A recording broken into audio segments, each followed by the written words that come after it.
Assalamualaikum warahmatullahi wabarakatuh. Bismillah, alhamdulillah, wassalatu wassalamu ala rasulillah, Sayyidina wa maulana Muhammad Nurullah, syirri wa syirri, syirri fi syirrillah, Allahu asma wal sifatih. Asyhadu an la ilaha illallah wa asyhadu anna Muhammadar Rasulullah. Allahumma la ilaha illa antal awalu wal akhiru wa antal batinu was zahiru. Saudara-saudara yang saya cintai dan yang saya sayangi dimanapun berada, semoga senantiasa dalam bimbingan Allah Subhanahu wa Ta'ala, diberikan rahmat sehat jasmani dan rohani, rahmat panjang umur serta rahmat kesejahteraan dunia akhirat, amin ya rabbal alamin. Pada kesempatan ini saya akan menanggapi satu pertanyaan yang luar biasa. Mudah-mudahan tanggapan ini bisa membuka tabir agar kita tidak tersesat memahami tauhid. Saudara-saudara, apakah bisa hamba menjadi Tuhan? Tidak bisa. Hamba tetap hamba, Tuhan tetap Tuhan, tetapi Tuhan dengan hamba itu esa.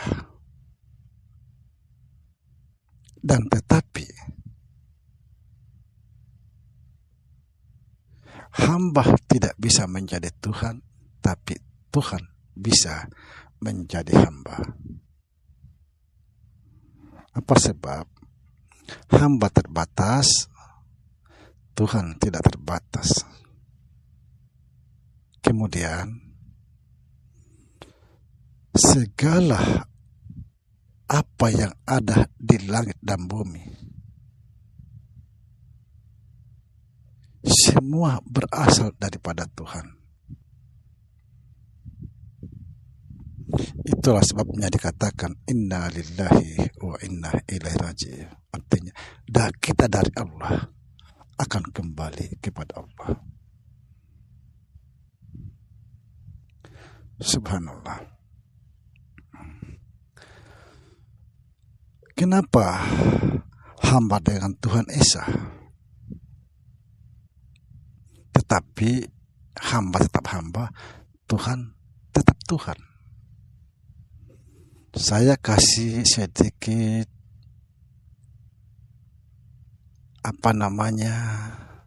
pemahaman. Contoh, ini botol. Perhatikan saudara, botol ini.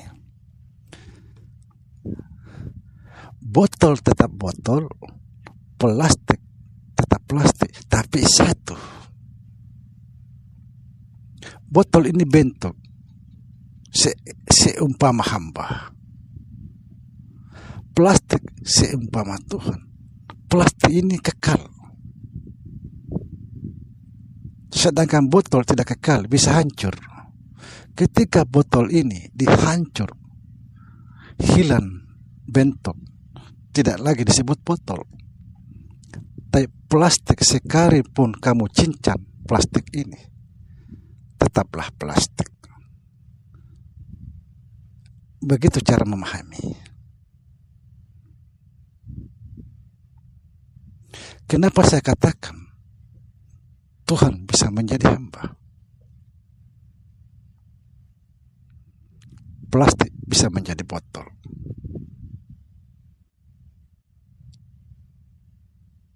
Subhanallah.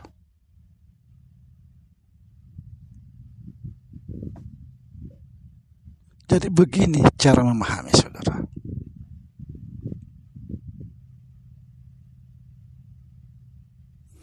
Kalau kita betul-betul mendalami ilmu ini.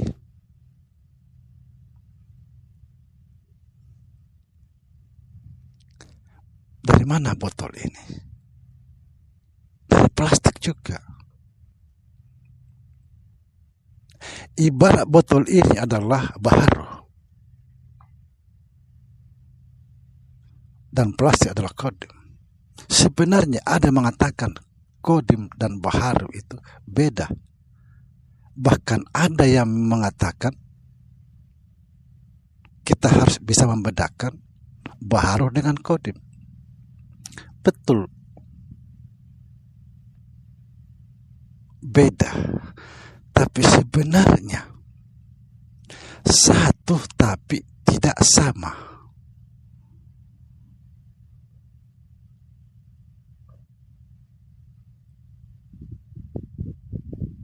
Sama saja titik dengan alif. Satu tapi tidak sama.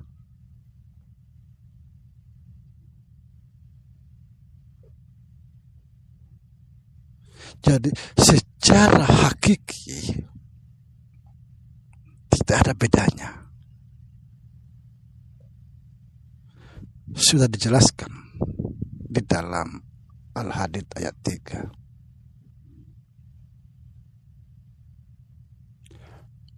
Huwal awalu wal akhiru wal batinu was zahiru. Dia yang awal, dia yang akhir. Dia yang batin, dia juga yang zahir. Sudah jelas.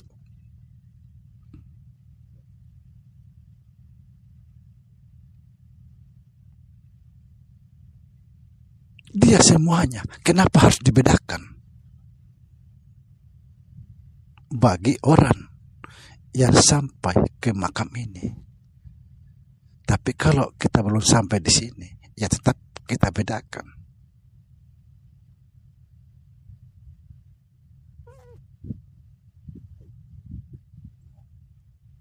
Saya sedikit mendengar, tapi saya biarlah. Ada salah satu yang merasa dirinya ahli tasawuf. Di TikTok saya lihat justru menyesatkan seseorang, padahal saya anggap orang itu luar biasa. Kenapa disesatkan? Karena dia katanya tidak bisa membedakan kodim dan baharu. Apanya yang mau dibedakan?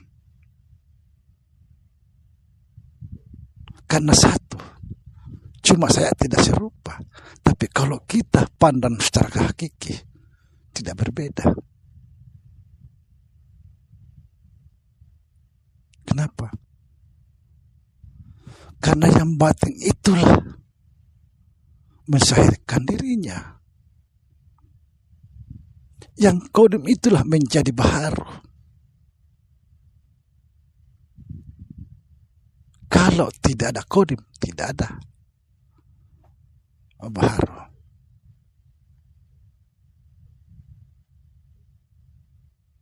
Nah, inilah sebenarnya ada tingkatan-tingkatan tertentu.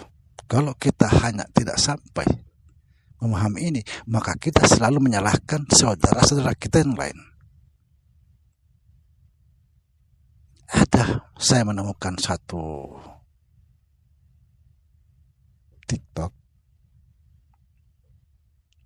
menyesatkan salah satu orang yang saya anggap luar biasa, karena dia menganggap bahwa si A itu tidak bisa membedakan kodim dan baharu.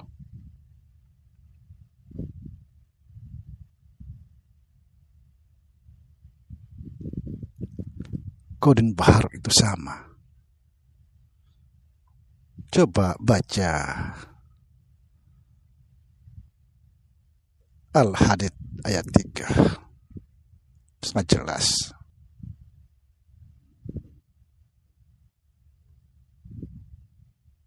Dia yang awal. Dia yang akhir, dia yang batin, dia yang zahir. Lalu apanya yang berbeda kalau dia semua?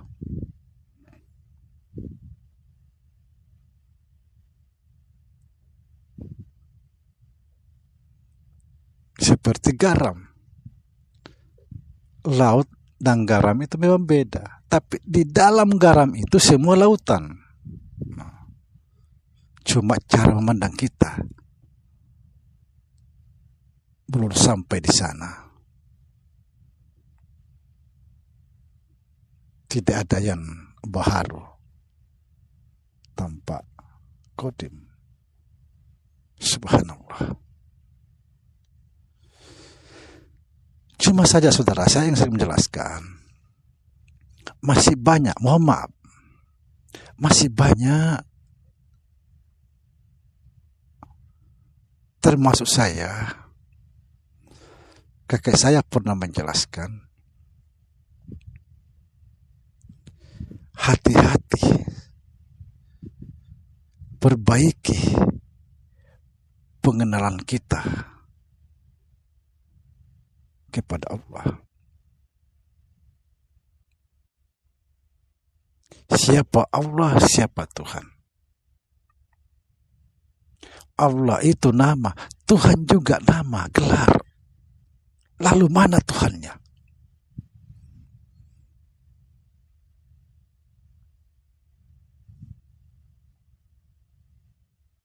Mana kira-kira Tuhan? Tuhan itu juga gelar seperti raja.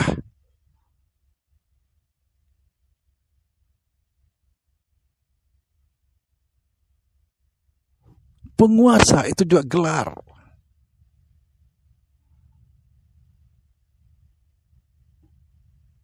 Kita harus pahami di sini, saudara, siapa Tuhan sebenarnya.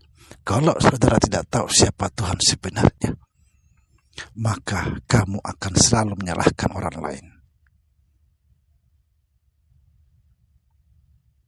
Semoga bermanfaat. Semoga pengetahuan semakin bertambah. Jangan suka menyalahkan orang lain. Apalagi kita menganggap sesat, karena itu tidak boleh. Orang yang selalu menganggap dirinya sesat, menganggap orang lain sesat, itu masih ada di dalam tingkatan syariat. Sekalipun berbicara tentang hakiki, tentang tasawuf, tentang marifat. Karena sebenarnya orang sampai kepada Allah, sampai marifatnya kepada Allah, itu adalah orang-orang damai. Kalau masih di syariat, tidak akan pernah damai. Apa sebab? Karena syariat itu berakhir pada kesombongan. Merasa dirinya paling agamis, merasa paling pintar, merasa paling beribadah, merasa paling benar. Inilah syariat. Semoga bermanfaat. Assalamualaikum warahmatullahi wabarakatuh.